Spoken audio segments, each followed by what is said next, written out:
The Final Frontier. These are your adventures as you explore, seeking out new life and civilizations. Expanding your borders and exploiting the resources you find. Befriending allies or exterminating the foes that get in your way.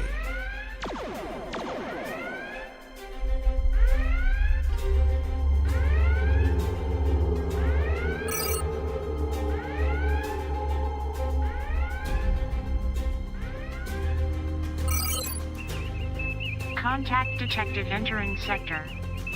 Configuration unknown. Assessing.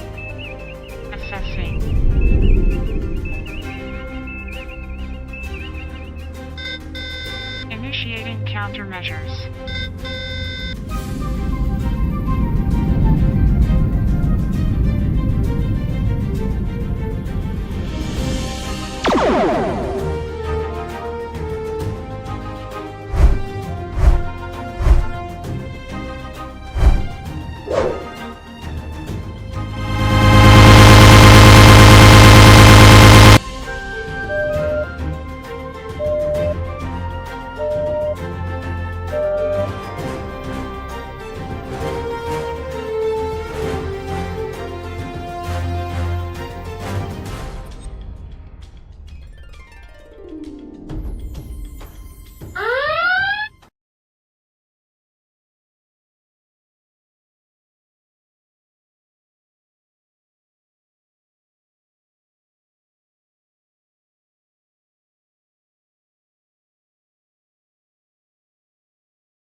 All right, can you hear me now? Is the question. I can see.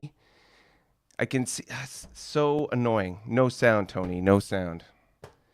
All right. Well, let me know if you can hear me now. Unbelievable. All right, I'm going to assume you can hear me because I can see the audio is playing on my soundboard, but for some reason you couldn't hear me. Hopefully you can hear me now. Yeah, Dell's saying he's saying we're all amazing and stuff. Okay, let's try that again. All right, we are at the econ for today. You can see the Tholians are at 61.5. Lyrans at 62.5. Borak crawling back to 64.5. The Hydrans 67. The ISC half a point ahead of them at 67.5. The Kazinti 73. The Federation 85.5. The Paravians 89, and the Carnivan 98. The Klingons 108.5. Okay, so so now you can hear me, coughs and all. And let's slide back to the chat, and we will recap where we're at. All right. So what are we talking about today? We are talking about the threshold being breached. The line in the sand being crossed. Oh, ladies and gentlemen, a coffee has been fired. Yes, I need a little whistling of my wetness. I mean, wetness of my whistle? Whatever. You know what I'm talking about. I'm going to take a quick sip of coffee. Thank you for... We can now hear you, BST. There we go. All right, so what are we talking about? Ladies and gentlemen, the Destroyer of Worlds has arrived. It is the D6, and the Klingons have arrived with their M-Tech. That's right, they're flexing hard like a bodybuilder on the Olympia stage. They have the first M-Tech ships in the galaxy. That's right, the D6 is in full effect in stereo sound, which means their E4M is not far behind. The zooped up support frigate that will escort the D6 in its rampaging across the galaxy. But that is not the only exciting thing that is happening today. No. Why did the Borak cross the wormhole? Well, to get to the other side, of course. But that is an exciting story that we will talk about today, with more to come as to why and how that's all happening. Oh, ladies and gentlemen, another coffee. Ooh, yes. Thank you very much. More coffees, the better. Let's take another quick sip to wet my whistle once again. Lubricate my larynx, one might say. The mystery antagonist has fired his photon. Very nice, very nice. Okay, let's keep those fireworks coming as we make our way into the exciting and delighting world of our galactic news. Why don't we just roll into that right now as we... There we go. So we slide into our galactic news. You can hear the latest and greatest of what's going on across the galaxy. That's right, GNN. If it is not true, we're not telling.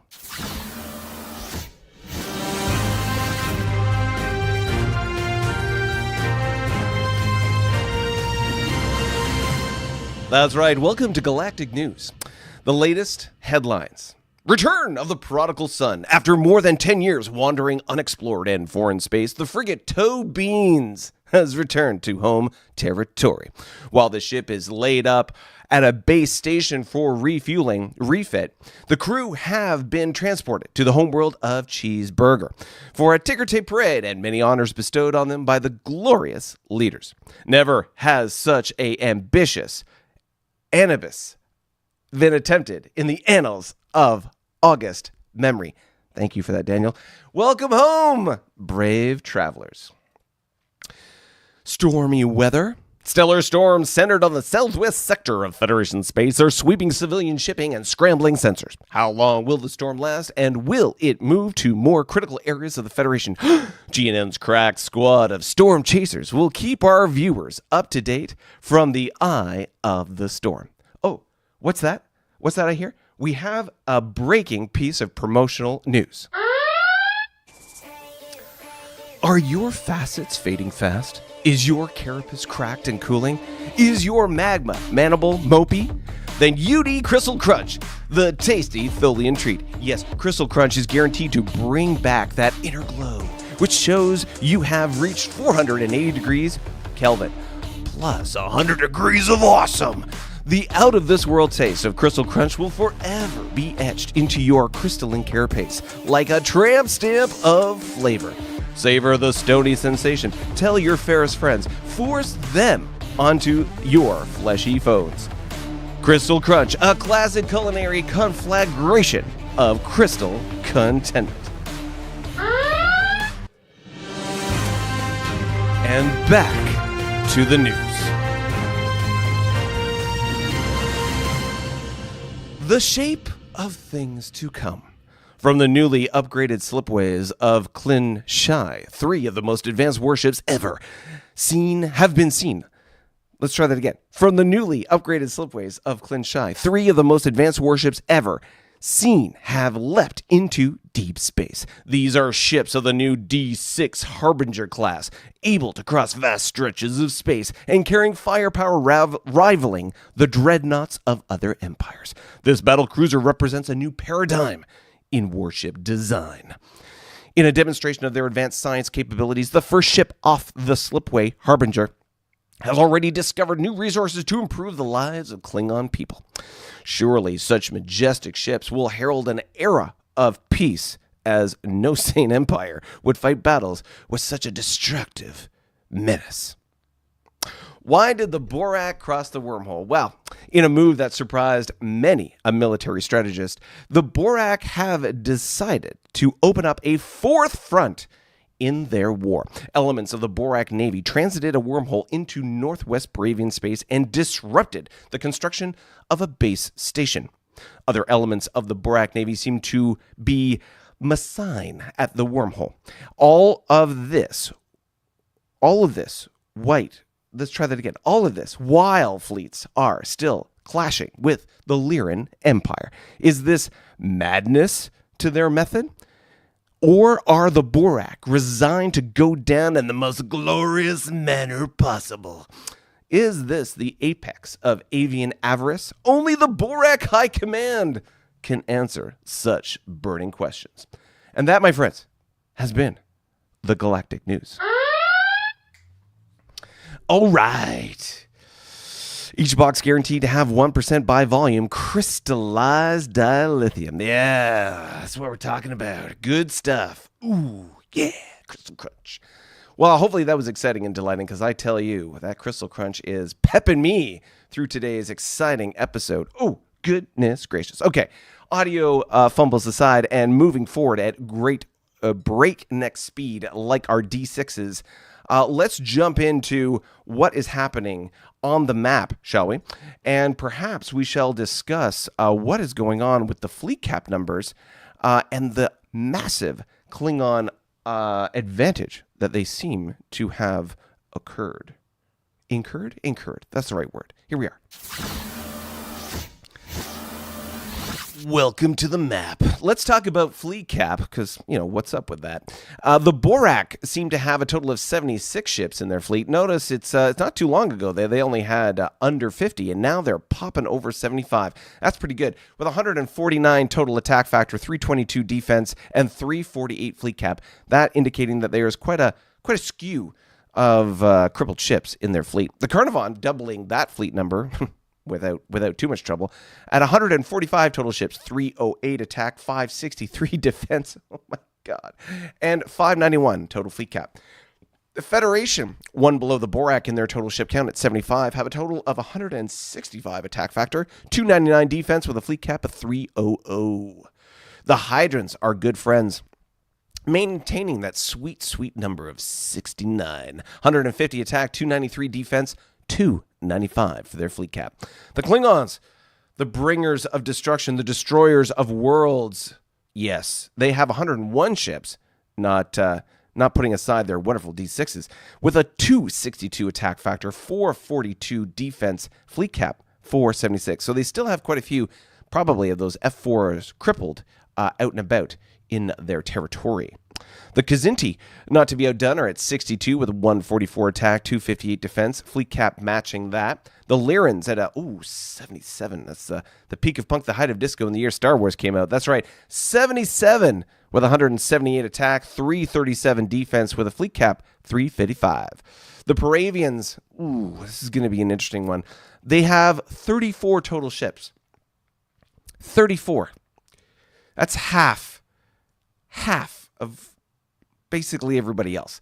Pretty interesting. 100 total attack factor, which is a notable number considering the Borak have twice their ships and the Paravians have 2/3 of the attack factor. Very interesting. 187 total defense factors, fleet cap 187. The Tholians, our good friends and last on our list, are at 81 total number of ships, 140 attack, 369 defense with a fleet cap that matches. So, as you can see, the numbers of ships are prolific. I feel like I didn't hit the ISC in that list. I might have accidentally skipped the ISC. Let's revisit. ISC, there we are. 63 total ships, 156 attack, 280 defense with a fleet cap at 286. Okay, so I've hit everybody on that list. And as you can see, there is a bloating of fleet numbers and of ships floating around in various people's fleets. Very interesting to note what is going on. Let me take a moment and polish my glasses. It feels like there's something in the way. Such a pain to have glasses, isn't it? There we go. I can see clearly now. The rain has gone. All right. Obviously, the coffee is having a great effect today because I am pumped and ready to rock. Let's talk about the Klingons. Oh! Ladies and gentlemen, I have been fired upon with another photon by our good friend, Crystal Crunch. Oh, Crystal Crunch Co. Oh, yes! Well, obviously, they are a big fan of our support and promotional material, and thank you very much for your continued sponsoring of this here program. Quick sip to celebrate. Oh,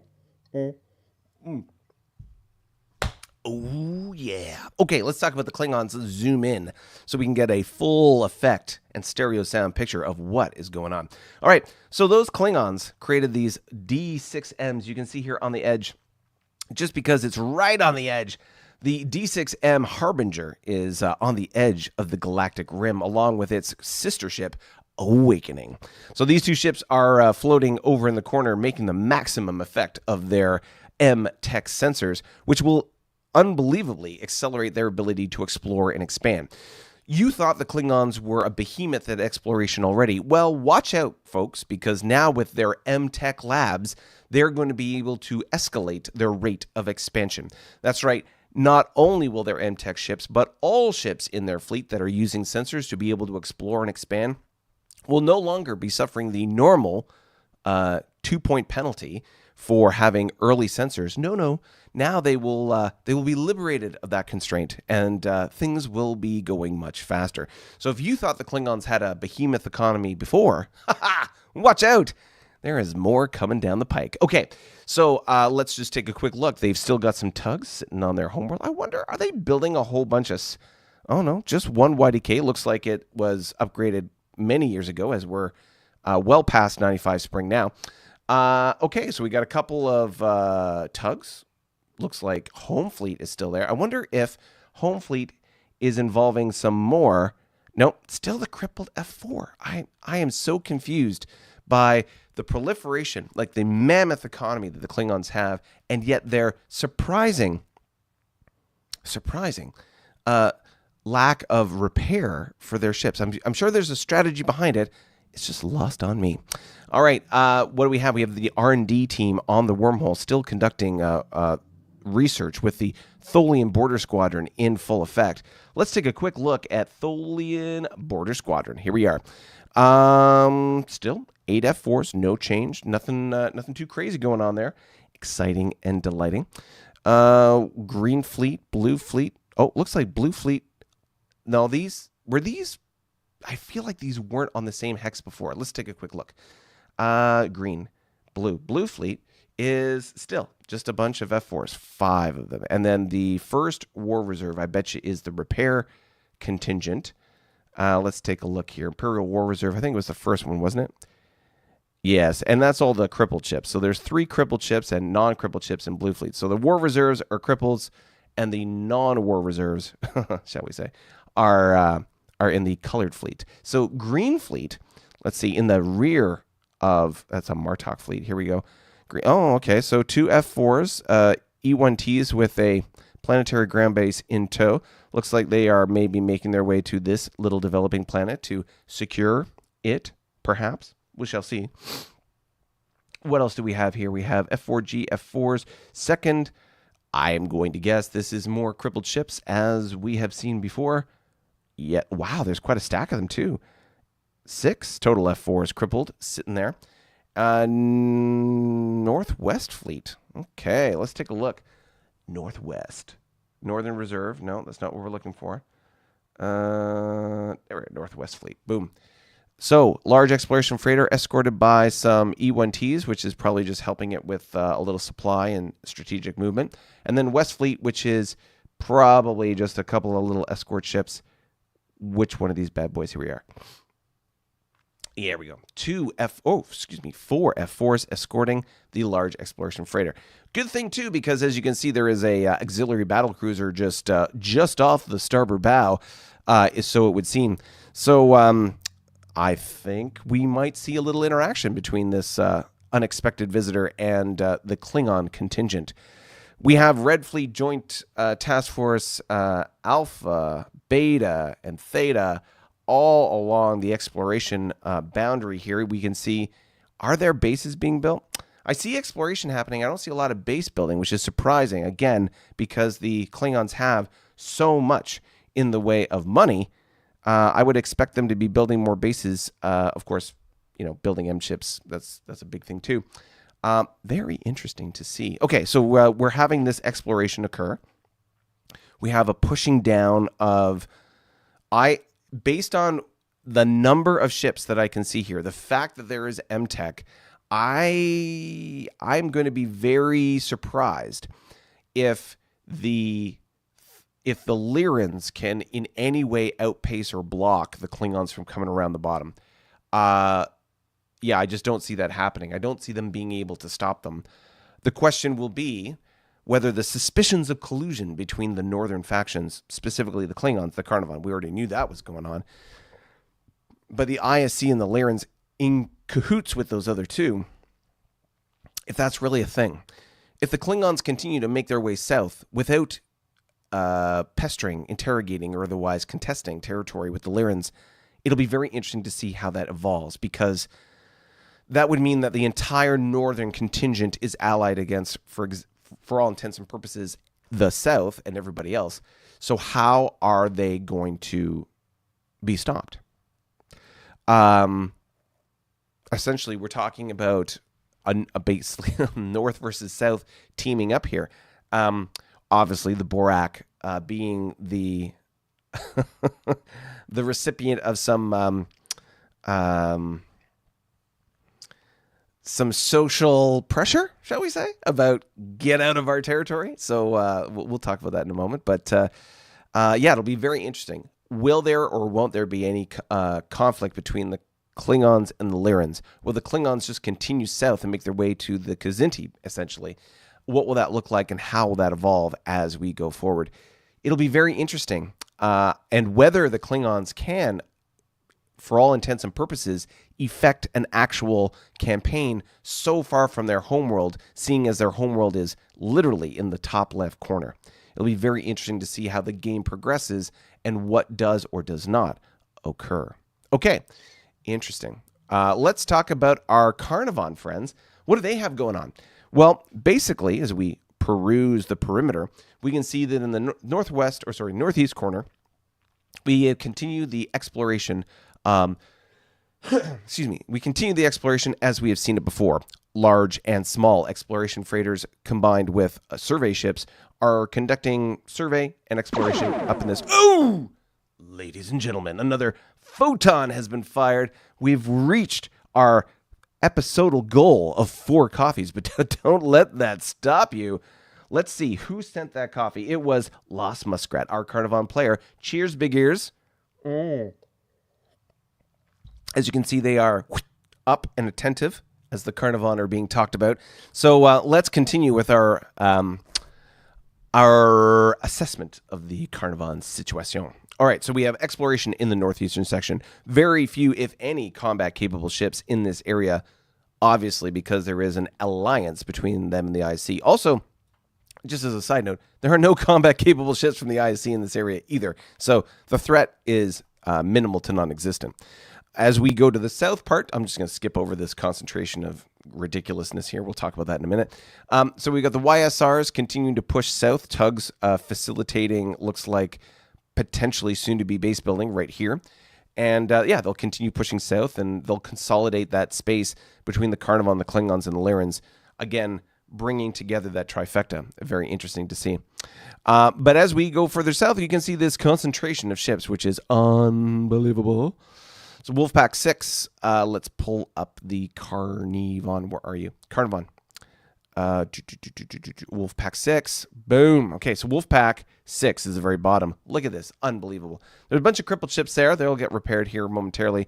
4 crippled cruisers and light cruisers, respectively. A boatload of frigates. Well, 6. 7 frigates. A bunch of destroyers here. Also crippled. So basically, this is a repair location as the YDK is working overtime to repair ships. But above and beyond what's in Wolfpack 6, you still have a cruiser, a tug, 3 destroyers, a command cruiser, and 4 frigates. Wow. Okay, other than that, we have Wolfpack 1 and 2 sitting here. Oh my God, and Diamond Fleet. Jeez Louise. Okay, so Wolfpack 1, not much there. Command cruiser, 6 frigates. Still not nothing, but, it's a little further back. It's okay. In Wolfpack 2, which is the more southern one here, you have a command cruiser, a total of 4 drone bombardment destroyers, a destroyer, 2 commando ships, and 4 frigates. So not crazy either. But we still have Diamond and Ruby, as well as Home Fleet. Oh my God. So many fleets. So let's pull up Ruby. There is Diamante. And what was the other one? Oh, Home Fleet. That's right. Okay. So Home, I'll put it over here, and Ruby are together. And you can see they have the Dreadnought. They have 3 cruisers, 3 drone bombardment cruisers, and a total of 13 frigates. Ruby adds another 7 frigates to that list, 3 destroyers, a drone bombardment cruiser, and another cruiser. So that fleet alone is significant. Then there is a Diamond Fleet, Diamante, which has a total of 7 frigates and a drone bombardment destroyer, along with Wolfpack 2, which is the larger of those 2 Wolfpacks.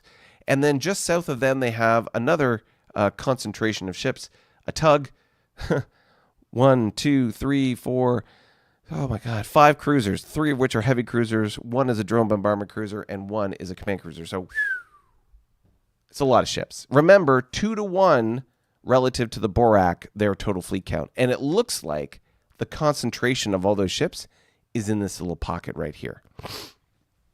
Crazy. All right, let's slide over to the ISC and let's see what they're doing. As you can see, nothing along the border with the Carnivon. Yes, there is 6 doing some exploration. There's 2nd up here. But as I will show you here in a momento, those numbered fleets ain't got nothing going on. Large exploration freighter with a W-era frigate escort. We have a 6th fleet with a survey ship and a destroyer. Then we have 10th fleet, ISC 10th fleet, another survey ship with a frigate escort. So again, we have basically just survey stuff happening on the fringes. We have over here guarding the wormhole, we have a destroyer, a command cruiser, and a couple frigates. Not the largest fleet in the world, but certainly enough to be able to stem the tide of anything coming through. A surprise visitor, an auxiliary battle cruiser, just popped into the corner. And then, of course, we've got just a little bit of business here on the homeworld. The Foxtrot wormhole, interesting to see. We've got Destiny fleet. I wonder if there's actually anything in there. Destiny has a destroyer, an R&D team, and a frigate, along with, of course, a YDK in that hex. And an extra frigate blocking this or plugging this hole. What else do we see here, though? We have the concentration of ISC forces moving into Borak space. So you can see here there's 2 frigates and a light cruiser making their way down. Hospital ship making its way into the area. We have concentration of, play nice now, 2 frigates, light cruiser, heavy cruiser, 2 tugs, and a base under construction, plus Judgment Fleet, which is, if we pull up our named echelons again, is a heavy cruiser and a destroyer. Then we have Law and 7th below. So Law is a command cruiser, 3 frigates, and a light cruiser. And what was it? 7th. Excuse me. 7th fleet, which again, look at that Vulcan Scout coming in. and YFF. I'll be curious to see, though, does the Vulcan Scout have EW? I wonder. Usually, because when we convert ships, they lose their special abilities. So I'll be curious to know if they keep that, because, of course, this counter doesn't have any diamond on it. So I'm curious if it has those scout functions. GM, question for you. And then the bulk of the business that is in this area, we have Enforcement and Justice Fleet, which is basically a cruiser and a destroyer. Justice. Is it Justice or Judgment? Justice. So 2 cruisers and a destroyer, plus the stack that's here, which is a destroyer, a light cruiser, another. Oh, it's so scattered. Light cruiser, frigate, 2 light cruisers, 3 destroyers, a frigate, a command cruiser, and a cruiser. And then, of course, there is Home Fleet. And Home Fleet is a dreadnought, light cruiser, and frigate. So, again, out of all the factions involved, the ISC has the lowest concentration of ships in the sense of, like, pure numbers. But, again, keep in mind, ISC ships are incredibly powerful. They carry a lot of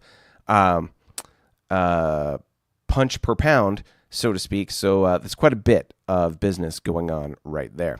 So that's interesting. They're making their way down here. And again, just to highlight, they are building a YBS here to be able to facilitate getting their way into this area. This YDK completed at the same time that this YBS completed. They're both fully functional at this point. So very interesting to see as they move their way down. Let's talk about the Lyrans real quick before we go back to the chat. Before we talk about the Borak. So the Lyrans, as you can see here, they let's just take away the ships real quick so we can see no further base construction. Although interesting to note, look at this. The Gorn are building a YDK. Interesting. The Gorn are building a YDK. And then, of course, you've got the Lyran fleet in the area, I imagine, is probably building itself up to attack the Romulan territories here. We've got Home Fleet, Red Claw, and Night Roar. This is the bulk, if not the entirety, of the Lyran offensive fleet.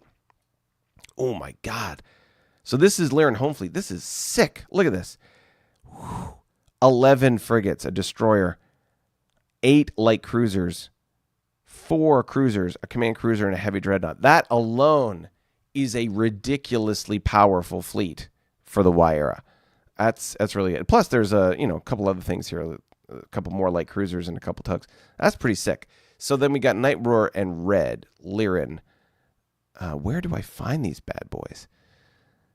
Foremost Duchy. There's Night Roar. Okay, so Night Roar is a bunch of cripples. We've got 6 crippled destroyers and 2 more crippled light cruisers. Those will most likely be repaired this turn. And then Red Claw fleet here, you can see is another 2 command cruisers, 3 light cruisers, and 5 frigates. So if I'm going to throw out a guess here, I'm going to assume, based on the current series of events, that Home Fleet is going to execute an attack on the Romulan homeworld, finish taking out these 2 locations before repairing and getting itself all sorted out. Maybe even finish off the Gorn, who knows, as the Gorn are indifferent, but the Romulans are still hostile. So maybe they'll wipe out the Romulans and then start making their way up. As you will see, the Borak have totally redistributed their forces. All right. That's a quick recap of what we got right there. Let's slide back to the chat and let's talk about what you guys are talking about. Here we go. And hold on. Let's do that again. Did that transition not give you any audio? Because, hold on. Let's try this one more time. Slide. And now this one. Okay. I can't hear it, but you can hear it. Let me just do one quick thing.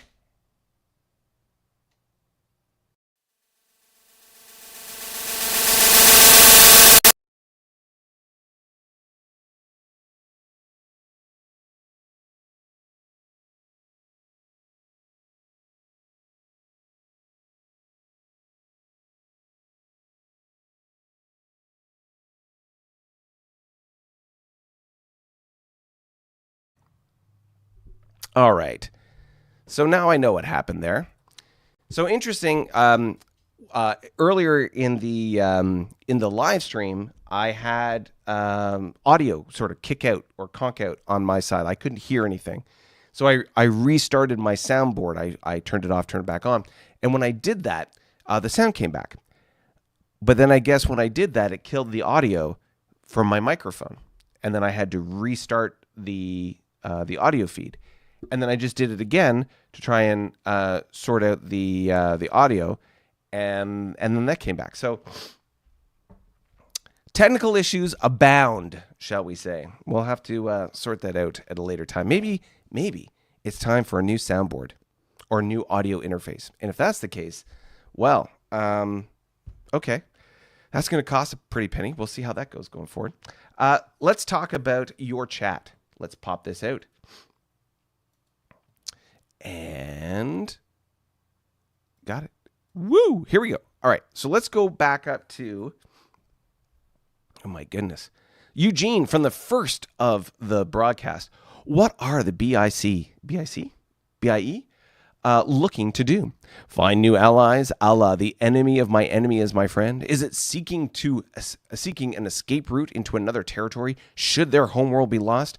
Will they say today?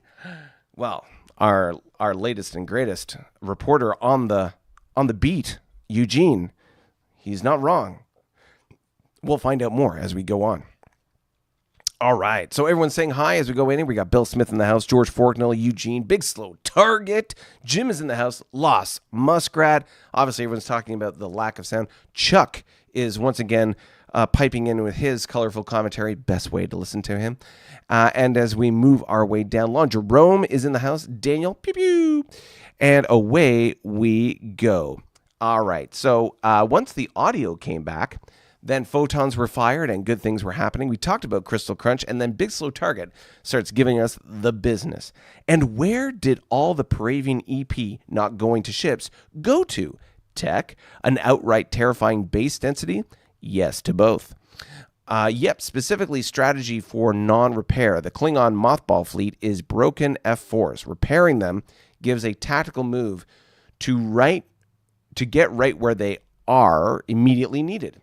They might eventually be converted to system defense ships during repair for a discount conversion cost or salvaged, but not for a while. Interesting. The malevolence in K11 is headed to lead the action against the barbarians. Interesting. Okay. So K11, let me look. Where is this K11 of which you speak? I see K11. I see K11, but I don't see anything in it. K11, that is. Malevolence in K11. Yeah, I don't have a ship in K11. Interesting. So, interesting. Okay, sound is back. Here we go. Boop, boop. Drunk Tony, Dell says. Well, if only that was the case. All right, let's pop that chat back, and there we are. All right, so based on where we're at and what you've seen so far, what is your best guess as to why and or how the Borak are going through this wormhole? We've seen and we've talked about the 4-to-1 aspect ratio when it comes to ships against ships defending. We've talked about 4-to-1 when it comes to economy. We've talked 3-to-1 when it comes to the production. So, and the Carnivon, basically factoring as 2 of the 4, because again, they have twice the number of ships as the as the Borak. So, how is this all going to work out? How is this going to evolve? Interesting to note. Interesting to think about, at least. So, here in a second, we are going to jump into the south of the map. We'll explore a little bit of the south, and then we will focus on the Borak to see what are they doing, why are they doing it, and away we go. Chuck says, of course, running like a dog. Colorful commentary, always appreciated. But let us know what your ideas are as to why are the Borak doing what they're doing? Is there a strategy? Is there Is it pure desperation, as Chuck is describing? What is it that they are doing, and why are they doing it? So throw in your 2 cents in comments or chat, as the case may be, and let us know what you think. Big Slow Target says the malevolence in third is the third D6. It's in R11, he says. Oh, R11. Where's Romeo 11? Let's see here. Romeo. There it is. I see it. Sitting on top of a YDK. Interesting to note, though, from your homeworld, 1, 2, 3, 4, 5, 6, 7, 8, 9, 10, 11. That's 11 hexes away, which means that the Klingons have 2 times strategic movement, and that ship moves 6, so it can move up to 12. Strat moves after construction, puts it right there. Interesting to note. Chuck says, gotta be me. My nickname is not Captain A-hole for nothing. Yes. Well, let's keep things copacetic here, regardless, and and let stir the pot too egregiously. All right. So let's move on to our friends to the south, and we will start the day with our big red friends in the Tholian Empire. Here we go. Booyah! All right, ladies and gentlemen, here we are. It is Big Red, as I like to call him. And as you can see, the Cloud Mine Monster continues to rampage in the backyard of the Tholians. Interesting that no action has been taken to really deal with it, which is an excellent strategy so far. I'm curious what will happen if and when it actually moves onto a base. Will the Mine Monster have enough oomph to take out that base, or will something else occur? Other than our mind monster rampaging unchecked, what else do we have here? We have a diplomat making things nice and pretty with the Voodar in the area. Friendly to note, so they are making progress in that regard. We have a survey garrison up here building a YDK under construction near the wormhole. Strategic note. What else we have? We've got happy planets and a number of bases. This 97 fall has been constructed, and looks like we're going to have some more up in the corner as we carry on, as we have survey ships continuing to explore. And I wonder when they're going to execute on their more base building. Obviously, there's a defensive requirement down here, but how are they going to, or when are they going to build more bases up in this general direction? Interesting to note, as we're sort of on the edge here, it seems that the Tholians and the Kzinti are getting along in some particular way, because they've crossed into Tholian space, and I'm assuming, let's look at Olympus fleet. Kzinti, Olympus. Based on the fact that Olympus fleet is a survey ship with a frigate, I doubt that this is an invasion fleet. So it looks like they are looking to open up the space between them, maybe for trade. Something else is going on. But certainly it's copacetic between them because, the galaxy is a dangerous place, so it seems. And maybe these two are trying to get along so that they can get along later in the game. We'll see. We'll see how this goes.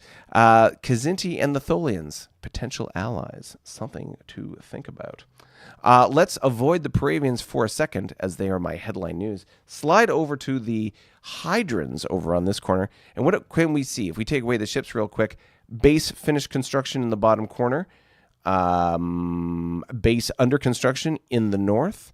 And if we bring back the ships, lots of survey activity.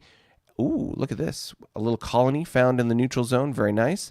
And lots of exploration happening on the fringes. So again, Hydrons continue to be in their exploration phase. Very nice to see. Interesting. But again, the derelict, the ancient SC2 ship has been sort of tagged with a tug. I'll be curious to see what happens with that ship and where it gets taken to as we move into different directions. Let's see.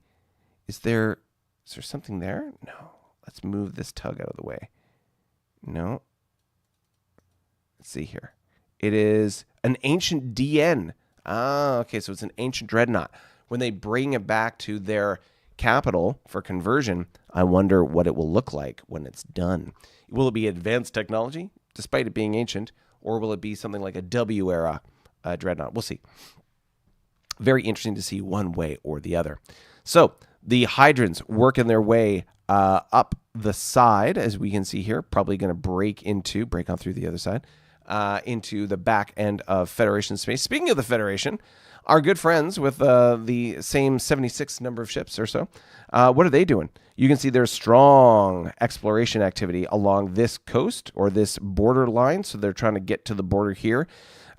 Seems like there is a little interaction, almost interaction, maybe an interaction between the Paravians and the Federation here, on the verge of it. We've got some diplomacy happening on this unhappy Romulan planet, maybe make things nice. We talked about the ion storm that is disrupting travel in this particular hex. So nothing going in and nothing going out of this particular hex. Not really much of an impact. We can see here, obviously, they've got their trade route. We've got ISC diplomat and light cruiser on their homeworld doing diplomatic exchange. We've got trade routes with the Gorn minor faction up in the corner. Lots of exploration on the corners. You see, look, as I flash the ships, 1, 2, 3 new resources right there. Bam. And that was good exploration this turn. What else we have? And then on the very top here, you can see there was an interaction between these two factions. This guy went here, and these guys went here. So both of these factions went into the Hotel 32 hex, and I guess as the Lyrans go first, the Lyrans went into the hex, discovered it, and then the Federation went in, and there was a little bit of an encounter. So here's a question for you. As I ponder, slide back here. Here's a question. If we assume this cabal of northern aggression,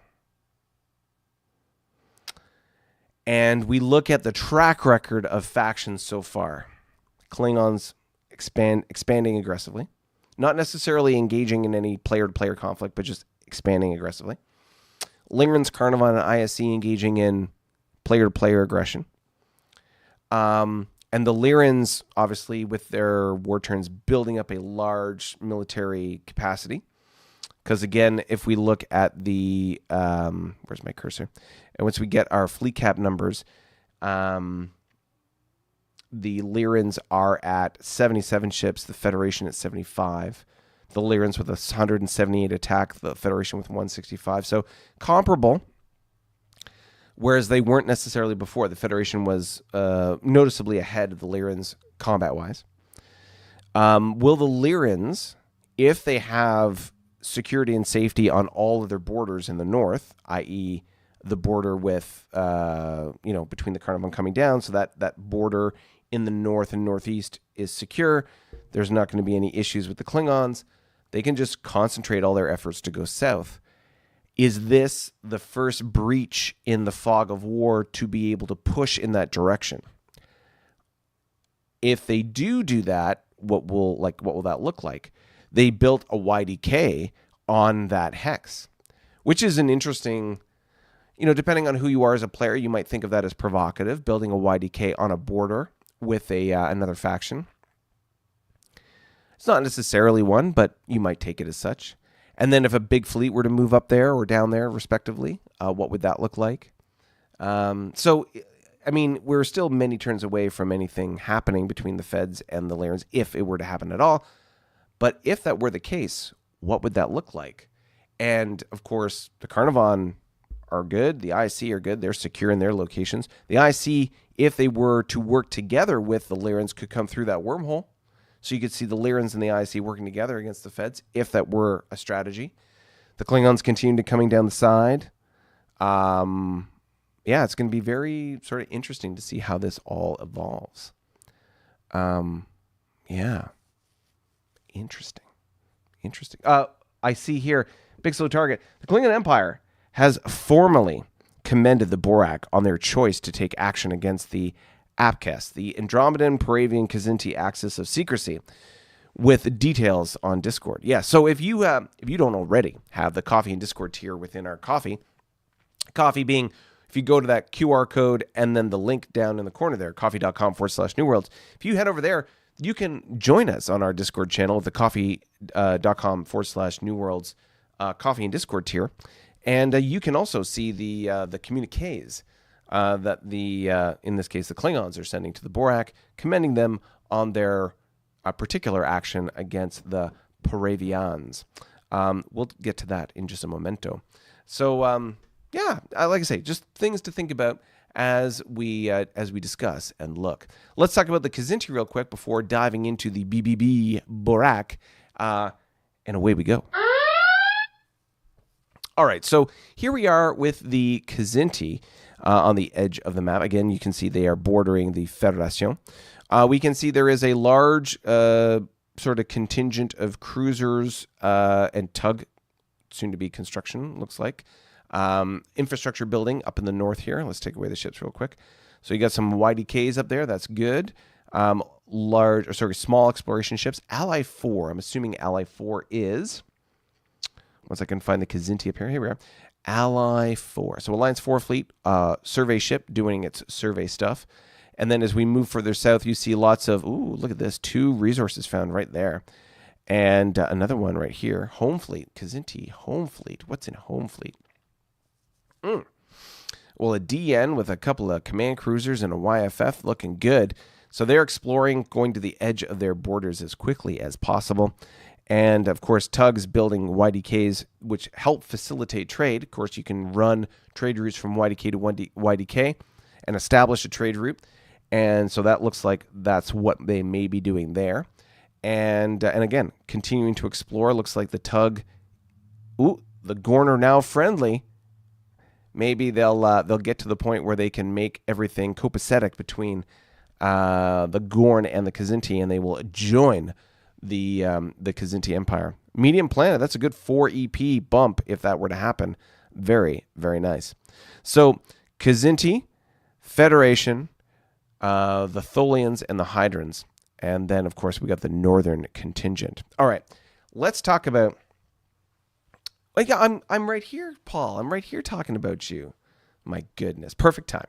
All right, so we talked about the Kzinti. Let's do a quick. I'll just remove the ships real quick so we can see as far as base construction. This base is completed. No other bases in construction. So not sure what the EP management situation is with the Kzinti, like where they're putting all their money, but definitely some base building. It looks like. To be fair, it looks like there's a lot of EP being thrown into this diplomacy over here. But I would see, it'd be interesting to see how much base building they can get done in the next couple turns to be able to drive that part forward. Okay, so we've talked about the Kzinti, the Feds, the Hydrons, the Tholians, the Lyrans, the ISC, the Carnivons, and the King of the Hill, the Klingons. But now, let's talk about the pebble in the shoe. The Borak. Boom, boom, boom. Let's slide my head over to the other side just to make it a little bit easier. All right.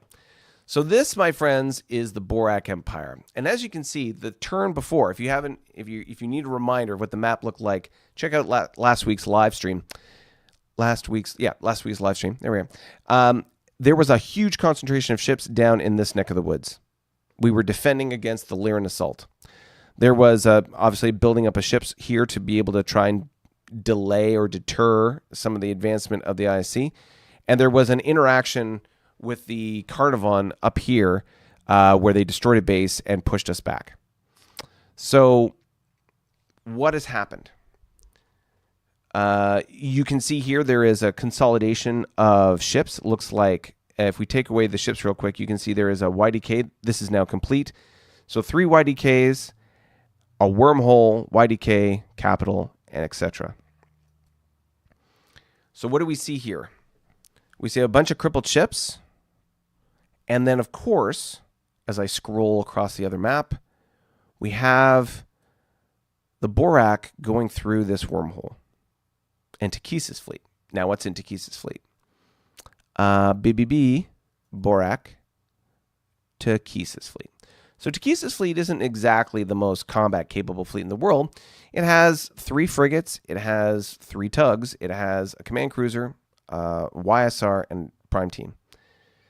But what was in this hex when it went through? There was the YTG, which, to be fair, for the Paravians is their battle tug. And the battle tug it is a 4-6 ship, 4 attack, 6 defense. It's a heavy hitter for the Y era. So that's where it was. And it was sitting on top of this wormhole building a base. That base was going to be completed next turn. The Borak went through and disrupted the base construction. The tug, instead of fighting the battle, decided to retreat. So the mechanics of it, we have, when you transit a wormhole and you're going into contested space, you have what's called a transit battle. And depending on your level of technology when it comes to wormhole tech, there's a certain amount of ships that you can bring through the wormhole per battle round.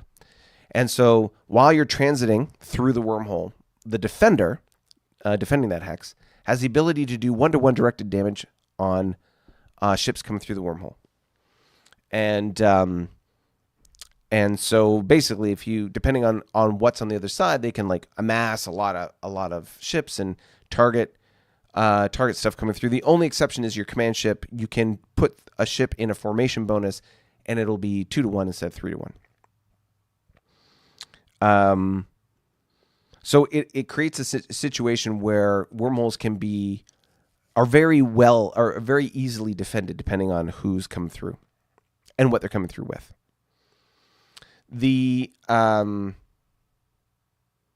As we went through this wormhole, the transit battle was going to occur, but transit battles don't occur where bases are. Bases are co-located in the hex, but not directly in front of the wormhole. So what does that mean? That means that you fight the equivalent of an approach battle in the wormhole hex for the transit. So if you fight 3 rounds successfully in the transit battle, then the battle moves from the wormhole to the base.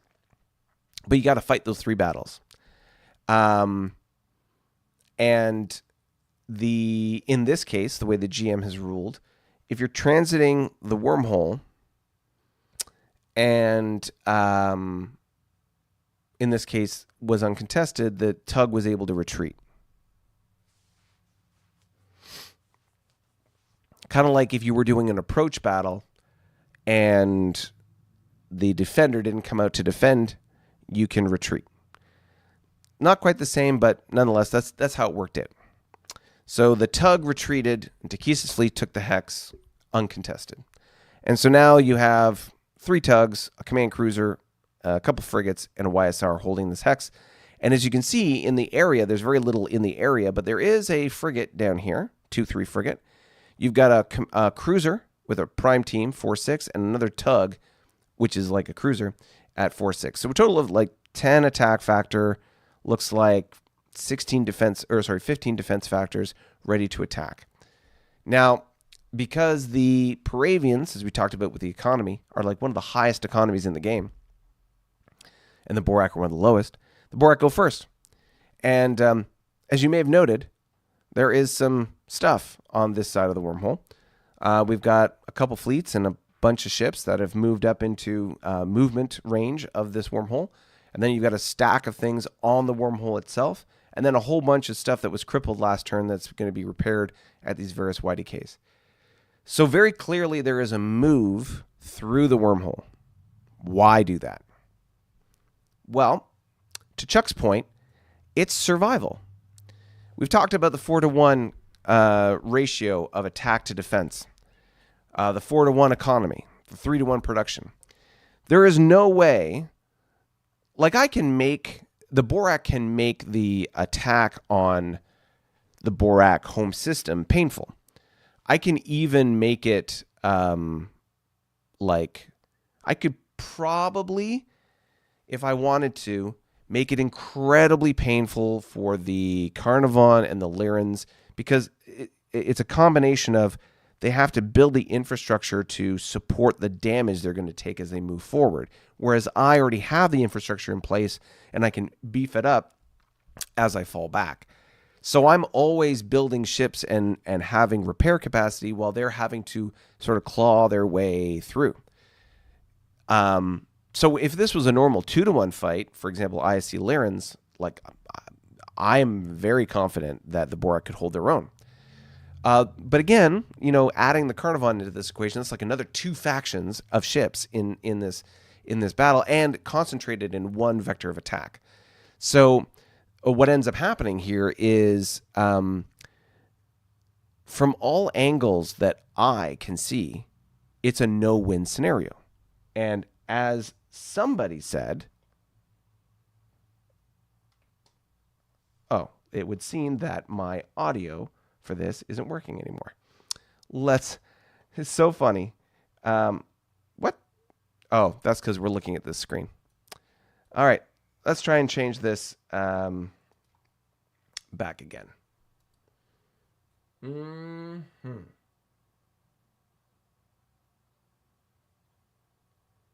Maybe I can fix this. All right, let's see if that fixed that. Try this again. I don't believe in the no-win scenario. There we go. So I don't believe in the no-win scenario. So what do I do to be able to come out of this alive in some way, shape, or form? Well, I can't fight the ISC, because even if I moved all my ships to fight the ISC, as they're sort of like arguably the one I could take on the most 1-to-1, there's too much of a gap between us. And there's not enough stuff to gather in between us. There's a big void of resources between the ISC and the Borak. What about the Lyrans? Well, as we've already established, the Lyrans are enjoying the same advantage I have on my side of the Romulan contested area, because as I move forward and they move forward, we're basically bumping heads, and it's essentially an equal fight. And because they can concentrate all their ships in that area, and I have to divide my ships, over time, the Lyrans will gain an advantage. And at the same time, the Carnivon are coming down, and I can't, even if I were to concentrate all my ships at defending the Carnivon have a 2-to-1 ship-to-ship advantage, which, while I can certainly cause them great pain and suffering as they come down, there's no way that I can really win that. Okay, so I've got peer competition between the ISC and the Lyrans, overwhelming supremacy from the Carnivon. So where do I go? What do I do? Well, luckily I have this wormhole, and I have been investing in wormhole tech much earlier in this game, and so I can go through the wormhole with supply. And remember what we were talking about when it came to the Paravians. When we looked at their fleet cap, what did they have? They had half the number of ships. The Paravians have 34 ships. Now they're producing ships. I think they recognize the flaw, and they're building more. But when I look at this, and I look at the Paravians, the disposition of their ships, basically all their ships are an Eagle fleet. Paravian ships, as you can see here, Eagle fleet. Now they've got a good number of ships here. They've got 16 frigates, and their frigates are 2-3s. They've got a total of 5 cruisers, which is good. Like, this is a good composition of a fleet. And arguably, this fleet was ready to rock when it came to attacking a Zero, and I think they could have probably done very well there. So they're going to attack, do their thing, or they were going to attack and do their thing. But all their ships are over here. And when I look at the concentration of ships anywhere else, they got a frigate here, they got a tug here, frigate over here. There's a scattering of ships. A couple cruisers over here. Nothing in this area. If I take away the ships real quick, and I take away the bases so it's a little bit easier to see, look at the concentration of their resources. Just like we have the Borak bulge in their northwest corner, when you look at the Paravian distribution of resources, they're all up in this corner, right next to this wormhole. There's obviously lots of resources. There's a nice little planet here. There's lots of opportunity for stuff to happen. So, what does this all mean? Okay. Well, there's a couple options. The Borak can basically turn into BSG, Battlestar Galactica. and we can be a ragtag group of refugees gathering into a fleet and traveling into this space.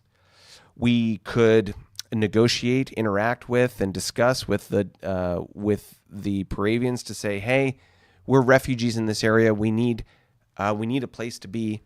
Can you help us? I have a feeling the response to that will be go pound sand, but regardless.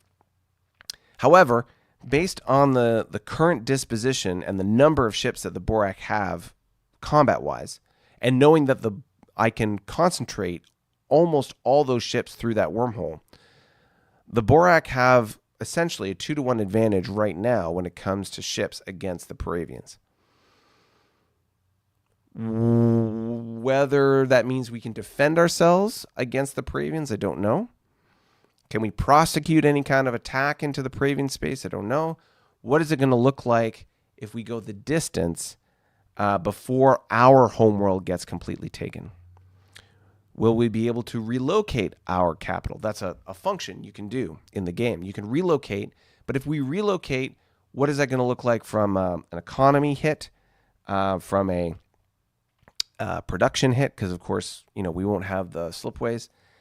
There's a lot that goes into that. So, anywho, why are the Borak running away? Why are the Borak running through the wormhole? Well, essentially, the Borak, and I use this analogy, the Borak are like Admiral Adama. We're just trying to survive. So, yeah, there's no such thing as a no-win scenario. I don't believe in the no-win scenario. But this is the most creative and alternative course of action that I could possibly come up with based on the current set of circumstances. There is no way to be able to go toe-to-toe with these 3 other factions with a 4-to-1 ratio of attack, economy, and 3-to-1 on production. That's a fight I won't win, regardless of how wonderful I think I am. The Paravians happen to be militarily weaker than I am currently. They are economically stronger, but within a very short period of time, I can equal that because of the location of my bases and infrastructure and being able to transit the wormhole. I can take, in a relatively short period of time, I can take a sizable amount of their economy in that pocket near the wormhole. So I could, at the very least, equalize our economies. Will the Borak be successful? I don't know. The player who's playing the Paravians is a very crafty player. They have been investing money in resources for research and development for a long time. They may have already discovered M-Tech and are just waiting to roll out the ships. And if they start rolling at M ships this turn, that's going to pose a significant hurdle to everything. But can the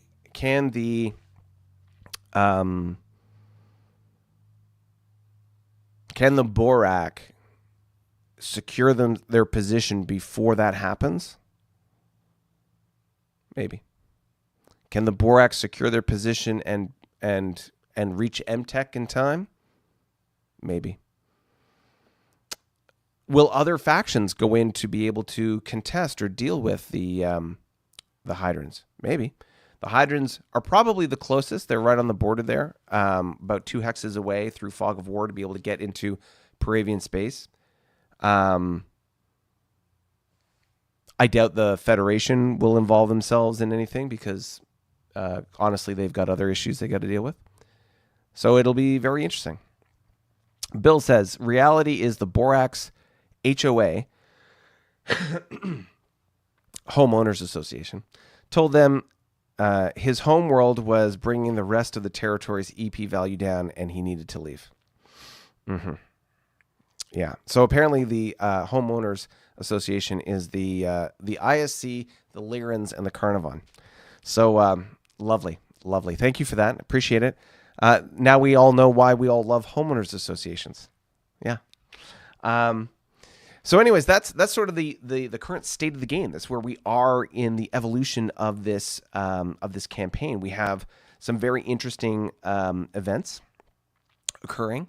We have a left turn. While you're looking at my right hand, my left hand comes across. Or you look at my left hand and my right hand comes across. Or you're looking at my hands and the kick comes in. That's what's going on here. So what do you think? Remember what we said at the beginning of this whole war kickoff with the Lyrans and the Carnivon and everything. We had a wager as to whether the Borak would survive at all, would they survive X number of turns, and so on. So just for context, just an interesting little thing to think about.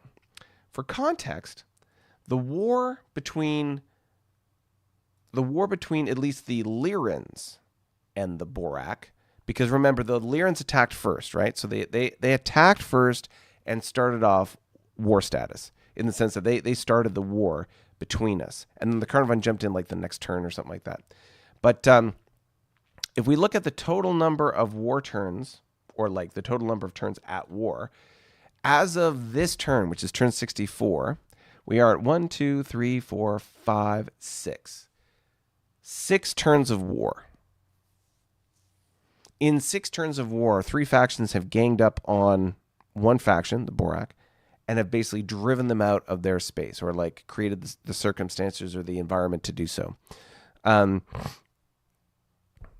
Pretty interesting and impressive.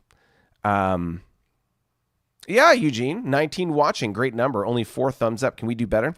Hey, if you have been watching this so far, if you like all things turn-based strategy and Star Trek and sci-fi, then please take a minute, hit that little thumbs up, make things tickle the YouTube algorithm in just the right way to say, hey,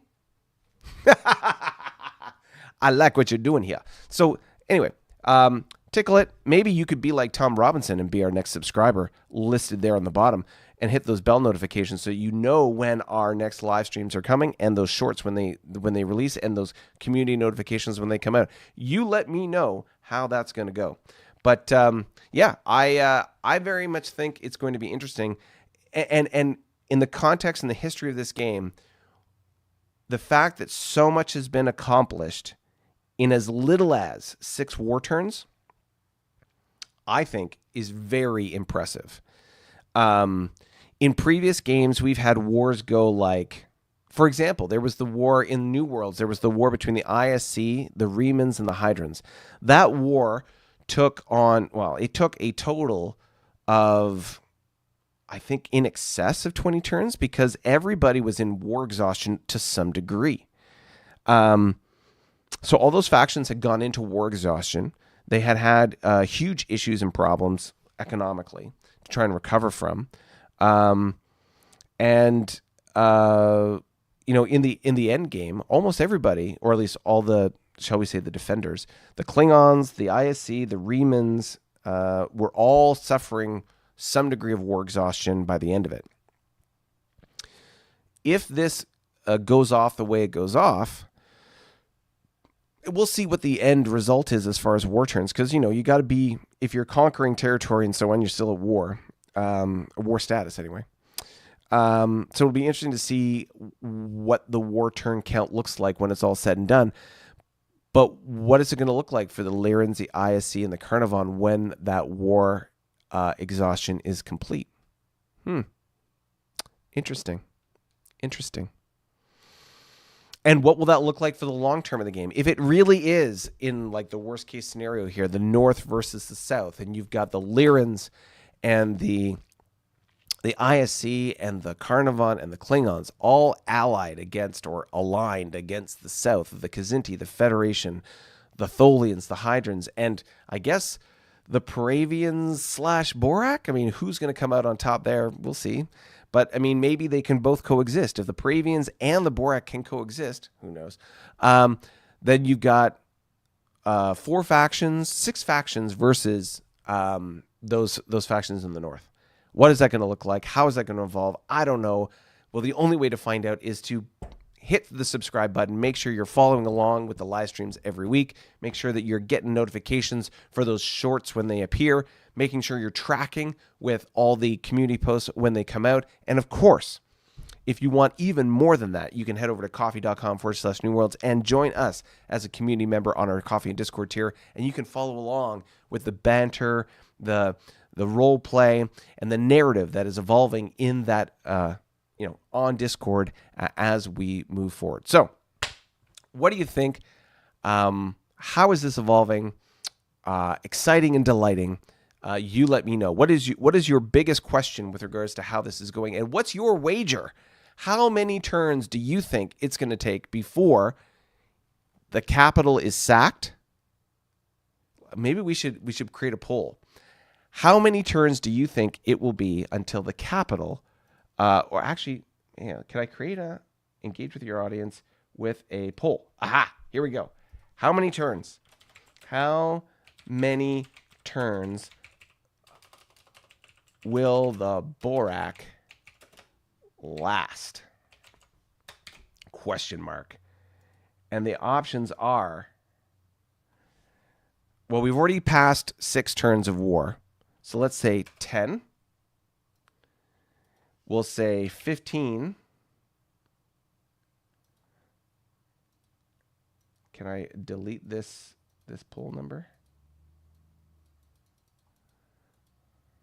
I got 15. I got 20. And maybe they survive.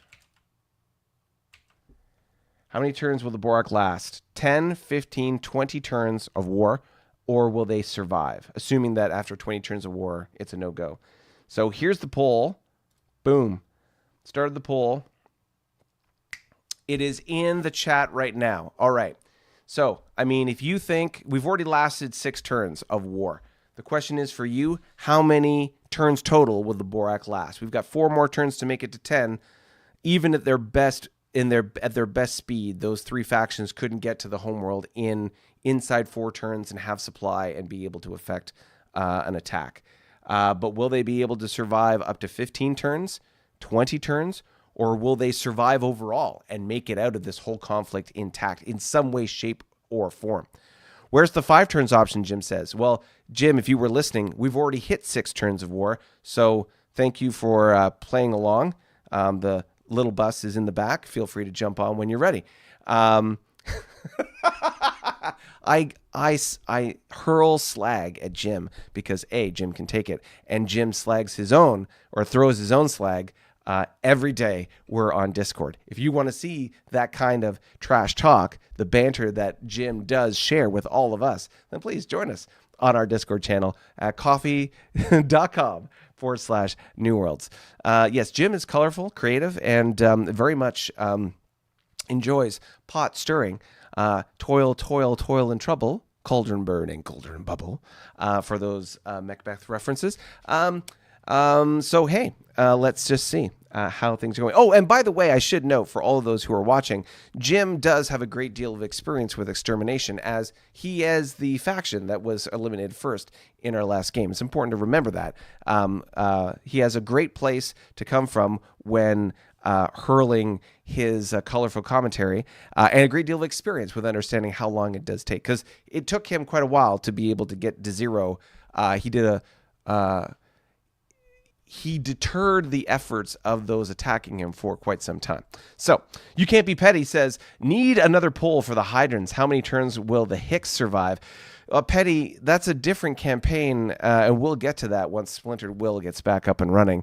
Oh, incidentally, rumor has it Splintered Will is in processing, so it may be that next week or the week after, you will see Splintered Will content on this channel as we pick up where we left off a couple months ago with the Splintered Will campaign. That's what Petty's talking about with the Hydrant Incorporated, Industrial Corporation, the Hicks in the north, coming down and, the Hill people stirring up the pot with the those dastardly Gorn in the south. But, we'll see how that goes. it depends on when it shows up when it comes to Splintered Will. But when and if we do go back to Splintered Will, it'll be very interesting to see, and I'll be very entertained to know what is going on in that campaign. All right. Well, with that said, let's take a look at our poll. I've got, let me see, I've got so far 38% of you so far believe that they will survive. That is the majority, as you are now split 25% each think that the Borak will make it to 15 or 20 turns, and only 12% of you believe that they will last as long as 10. So that's over the past 3 minutes. That's where that vote has settled.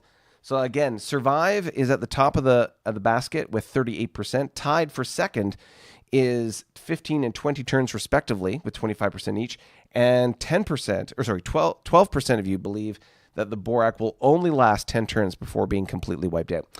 Well, I will end that poll, let you see how that's all going, and we will talk to you next week as we recap, revisit, and learn more about what is going on in the New Horizons campaign.